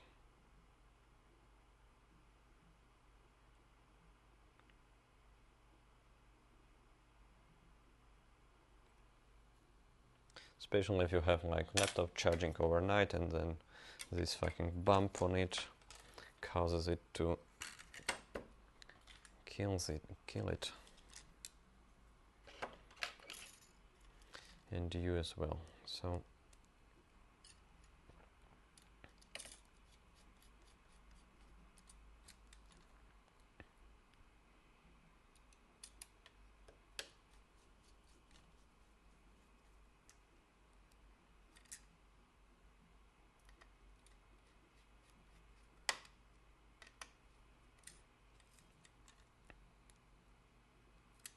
So basically the first stage of the power on looks like that. So you have input 5 volts. If everything's fine on the PP bus rail, you will have 12.3 PP bus, and you will have 3.3 G3H RTC, which is basically turned on by ESL 9240, like its power good signal also activates RTC line, so the RTC will then power main PMIC of the T2, and this PMIC will also bypass this RTC rail to the normal 3v3 G3H rail. So once T2 is booted from its SOC ROM, it starts SMC firmware program, and this SMC firmware will basically ping all ports and start to talk to the charger to see if it's safe to go to the 20 volts. If it doesn't see if it doesn't see any response from one of the ports, it assumes that maybe there's something wrong with the port, so it will simply wait until it answers. So it will ping it in forever loop. But since it's so, for example, if you have one port missing, you will not be able to get it to 20 volts, and you will not be able to power it on from the charger. It will also won't charge the battery. So that's how approximately it works. Once it gets 20 volts, the second thing after that it does, it turns on the 3v3 G3H main power rail as well as 5 volt rail. You can notice it by seeing that the trackpad starts clicking, because the only thing you need for trackpad to click is the absence of lead closed signal, or lead open signal should be high, and it should be powered with PP bus rail and 5 volt rail. After that it will automatically click. This is true for all devices until M2 platform, because M2 platform has active firmware signal sent by the CPU to the trackpad controller to make it click. So it's a quite big difference. But on all machines before the M2, you can safely use clicking as some sort of the power stage indicator, which means that you have most of your rails present. Okay, and now let's turn on the battery. It's 90%. So now we will be able to boot the machine and to perform data recovery. After that I will try to reach the customer, ask them if they want battery to be replaced. Basically, device is unusable without the battery, but for the replacement we should charge at least some money for the battery itself. Also, that's more time and more labor to remove this battery. Okay, let's put some mask on the scraped part of the battery. Oops.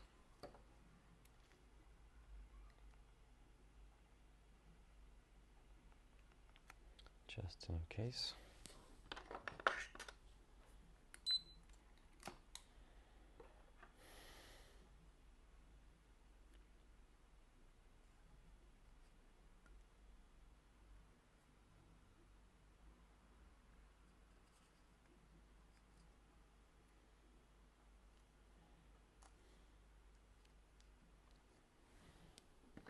Okay.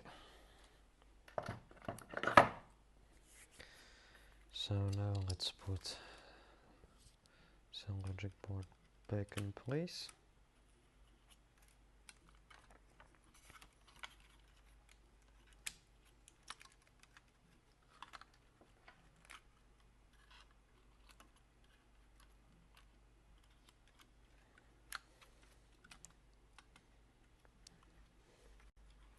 This board is always tricky to put properly in place without missing any cables.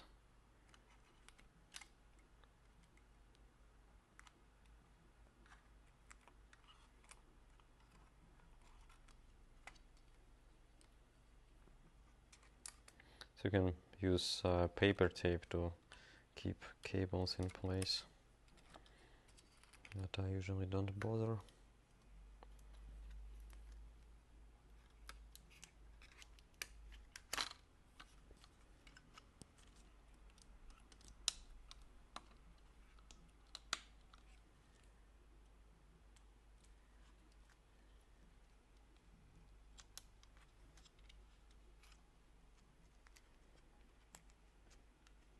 It wasn't hard repair at all, but it took some time. here somewhere around 2 hours to this thing.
Alright, and as I always say in my videos, some stuff must be screwed even if you simply test the machine. Always screw in display connector. It won't be that bad on 15 on 16-inch machine because you can replace GMUX, but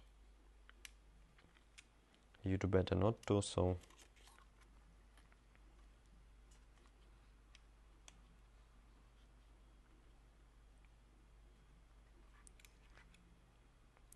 Because there's a known problem, like high voltage from the backlight jumps into your ADP aux line, kills your CPU, or if it's 15 or 16 inch, it kills the small MUX chip, which basically translates or switches signal lines between GPU and Intel GPU, so AMD and Intel.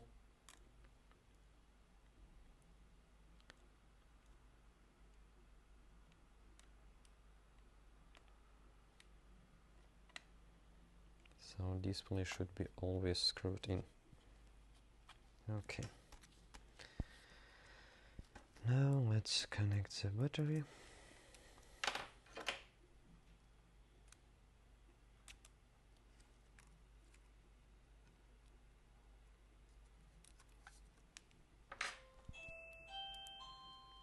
Someone calls here.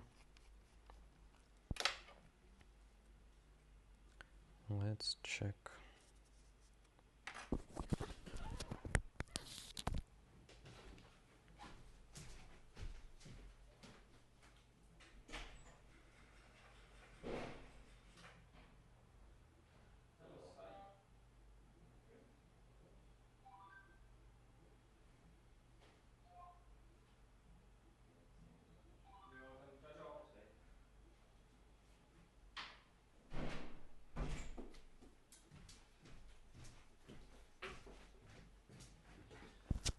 We got one more package to fix.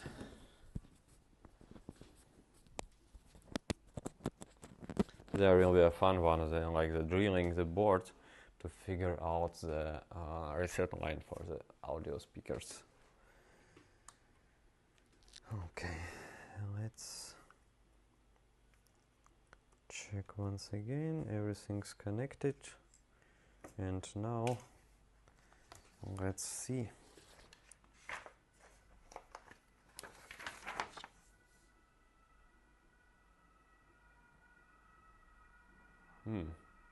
That's the original invoice of this thing. It did cost 2,871 euros with 412 for the 3-year Apple Care. Okay.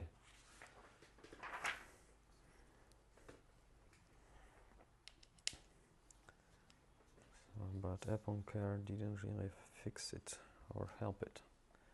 Okay, so now we have clicky clicky, and okay, we have power consumption, we have the Apple logo. That's great. Yay, we got data, and now we have the login screen, which I won't show you because of the DSGVO. I guess that's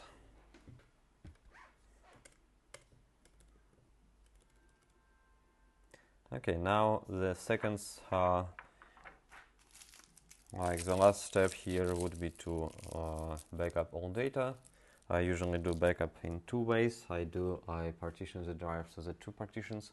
The first one gets time machine backup, the second one gets just user folder, simply because it would be much easier for customer to navigate data. Sometimes people don't want to use Mac anymore, so they need to transfer it to the Windows machine. So the second partition will be formatted as exFat. Never use exFat to store your data, only to transfer it a couple of times, because exFat basically is the worst file system ever. Well, it's universal, it's a nice fat system, but the thing is that it's not really redundant, and if you have some problems with file system, you will quickly get your data into the lost folder structure. So try to avoid it. The problem is that it's also quite often that you get devices pre-formatted like that. So you buy a SSD drive. If you don't check it, if it's in exFat, it's very nice and convenient until you start losing your data. And it will happen basically almost every time something happens with connection as you transfer something from your device.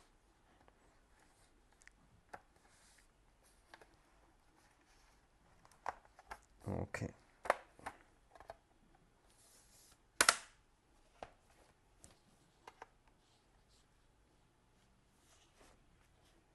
Okay. So the shortcut doesn't need to be set anymore. So maybe I should draw a smiley here, if I dare. I actually can remove it later.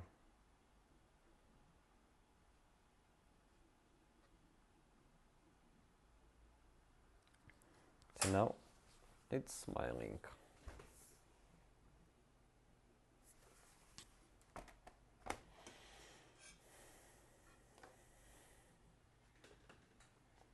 It's a very weird smile with this eyes, but still. Okay, so that's it for today. If it was useful, or if you have any questions, you can ask me in comments. I hope it wasn't that boring video. It was quite boring, but at least we have successful data recovery and repair. Most likely the machine will be working, but I will need to get a good battery for it. And after that it will be really good to give back. Yeah.